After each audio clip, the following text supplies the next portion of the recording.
My name is Farid Al-Jamil, and for over 40 years I served as an imam, a leader and teacher of Islam, first in Cairo and later in a large community in London. For all those years, I believed I had found my life's purpose and calling. But one day, everything changed. My faith, my identity, my entire understanding of God, it was all turned upside down. To help you understand, I must take you back to that fateful year. It was the year I turned 62 when the doctors at the hospital delivered the devastating news. I had stage 4 liver cancer. They told me my time was limited, and the aggressive treatments they proposed offered only a sliver of a chance of extending my life by a few months. I accepted this news with the stoicism of a lifelong believer.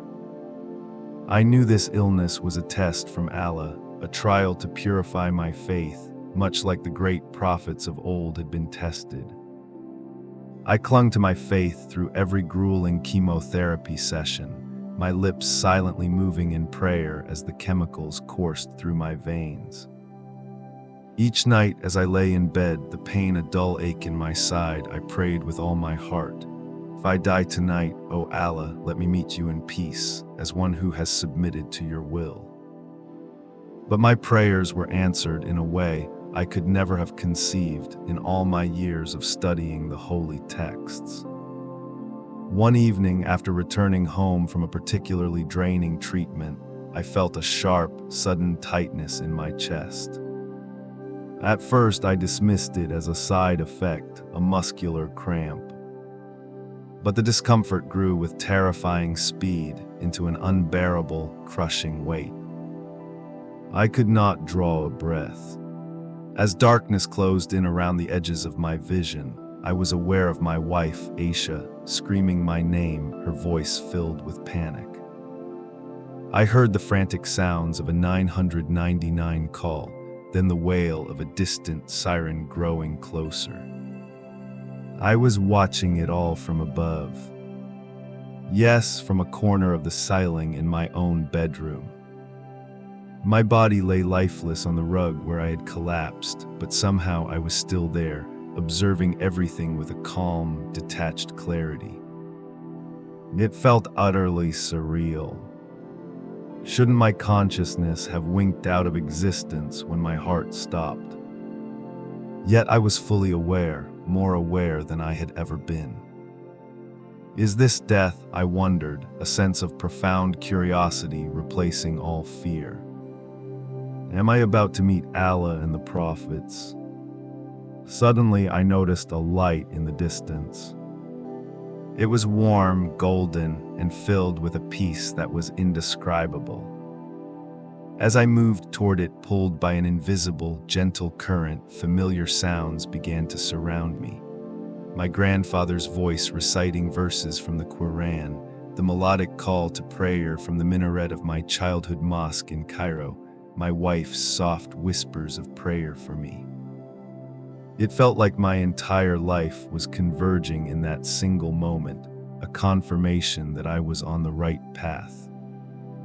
As I entered fully into the light, I thought with absolute certainty, this is it. This must be Jannah, paradise.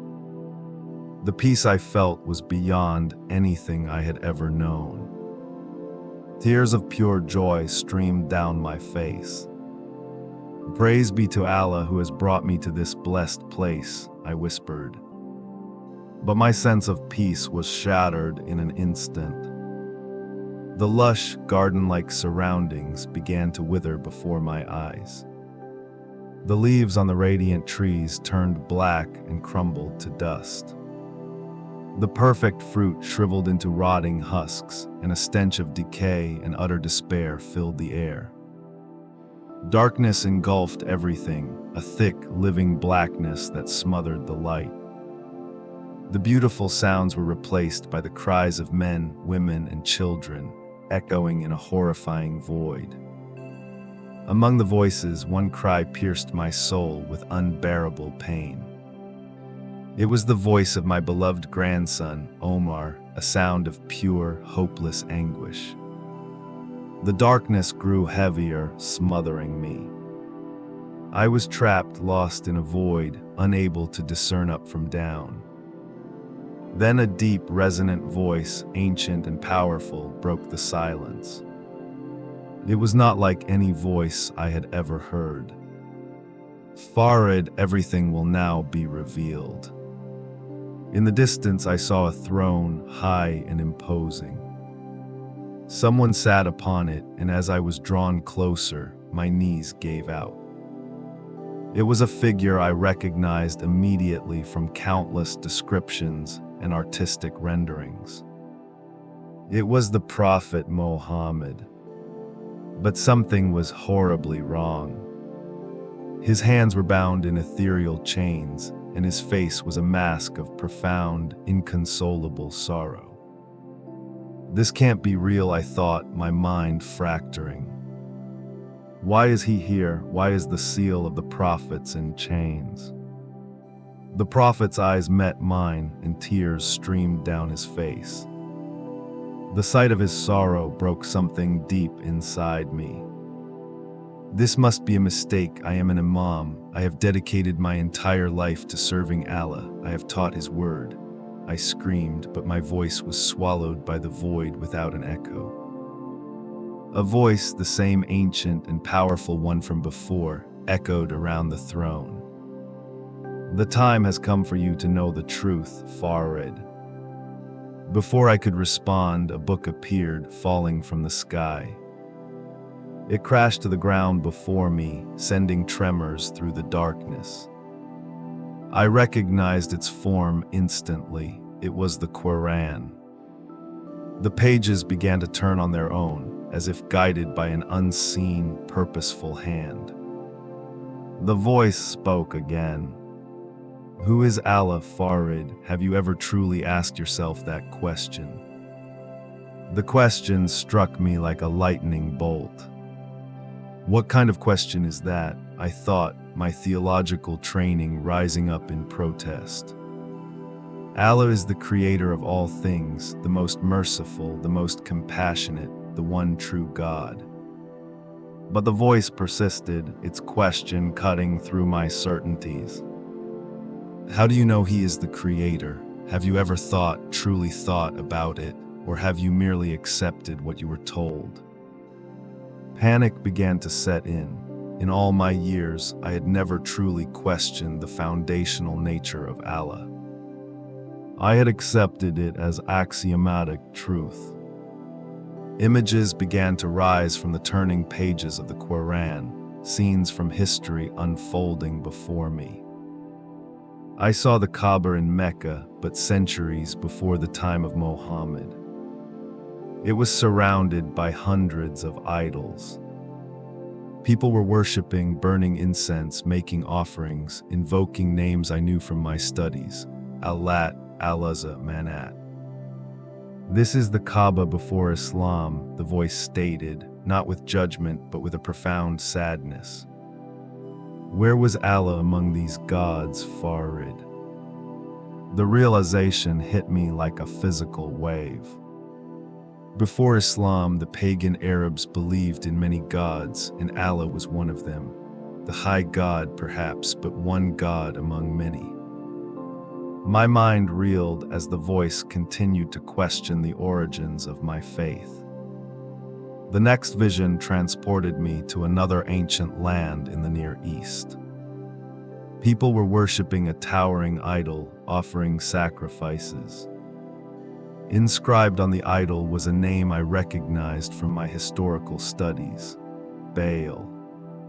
And beneath it, in a script resembling early Arabic, was another name.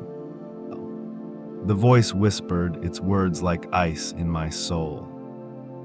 Baal el-Allah, have you ever thought about their connection, Farid, the names your ancestors worshipped? I fell to my knees in the darkness, clutching my head. The weight of these revelations, the implications, were too much to bear. "Have I been deceived?" I whispered into the void. "Has my entire life been a lie?" The next thing I knew, I was gasping for air, a raw, ragged breath tearing through my lungs. My eyes fluttered open, and the bright, sterile lights of a hospital room blinded me. Nurses surrounded me, their faces a mixture of shock and relief. "You're back," one of them said, her voice trembling slightly. "Mr. Al-Jamil, you're back with us." But I wasn't the same. The man who had collapsed in his bedroom was gone. The images, the questions, the face of a chained prophet, and the ancient, questioning voice haunted my every waking moment. My faith, my beliefs, my very identity, everything I had built my life on was now a pile of smoking rubble. Days turned into weeks in that hospital bed. I struggled to process what I had seen. The doubts gnawed at me, leaving me restless and tormented. My dear wife, Aisha, noticed my turmoil. She would sit beside me for hours, holding my hand, trying to comfort me with verses from the Quran, but the familiar words now felt like ashes in my mouth. How could I explain to her what I had seen? How could I tell the woman who had shared my faith for 40 years that I now questioned its very foundation? One night, unable to sleep, I used my IV stand as a walker and made my way to the hospital's quiet, interfaith chapel. It was empty. I sat there for hours, not praying but simply sitting in the silence, surrounded by the symbols of faiths I had long dismissed. I began to notice things I had overlooked before. The quiet kindness of a Christian nurse who cared for me without an ounce of judgment, the deep peace on the face of a Hindu patient across the hall. I started having long conversations with my oncologist, Dr. Evans, a man of quiet but firm faith, a man who embraced questions rather than feared them. The visions from my near-death experience became clearer as I allowed myself to examine them without the filter of my old beliefs. The bound prophet, the ancient voice, the withering paradise, were these symbols of the constraints I had placed on my own understanding of God. The questions that had terrified me began to feel less like an attack and more like an invitation to a larger truth. One day, the hospital chaplain, a kind man named David, visited me. He wore a simple cross around his neck. At first, I was hesitant, but his calm presence eased my fears. "You look like a man carrying a heavy burden," he said gently. "You saw something, didn't you?" I nodded, and for the first time, I shared my entire experience. Tears streamed down my face as I recounted the throne, the chains, and the voice that had dismantled my world. David listened without interruption, his face a portrait of compassion. When I finished, he was silent for a long moment. Then he asked a simple question. "What about Jesus?" The question caught me off guard. Jesus, he is a prophet in my faith, but he wasn't part of what I saw. Why? David opened a small Bible he carried and read a single verse. His voice was gentle, but the words struck my heart with the force of a thunderclap. Jesus answered, "I am the way and the truth and the life. No one comes to the Father except through me." The way, the truth, the life. The words echoed the deepest questions my soul had been asking. Could it be this simple? Could Jesus be the answer I had been searching for? Over the following weeks, I wrestled with this new possibility. I read the Gospels with a hunger I had never known. My family noticed the change, and my community, when they heard, began to distance themselves. But I couldn't turn back. I had stood at the edge of a hopeless eternity and had been shown a single, narrow path of light. One morning, in the quiet of the hospital chapel, I bowed my head. I didn't need a ceremony. I didn't need an imam or a priest. I spoke directly to the one I now knew was the truth.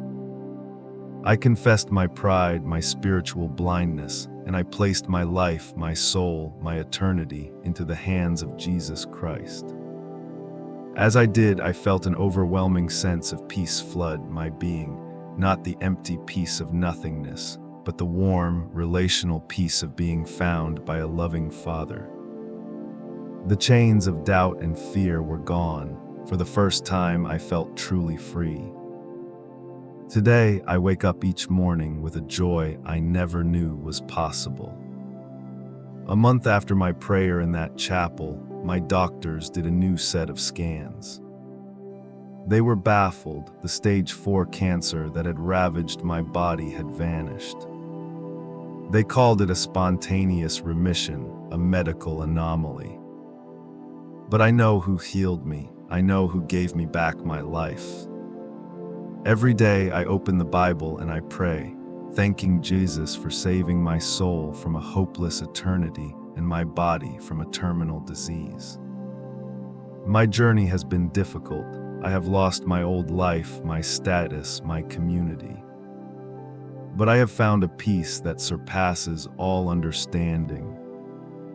I am no longer an imam. I am simply a man who has been transformed by the grace of God. As I share my story, my hope is that others who are sincerely searching for the truth will find it. I am the way, the truth, and the life. These words have become my anchor, and they can be yours too.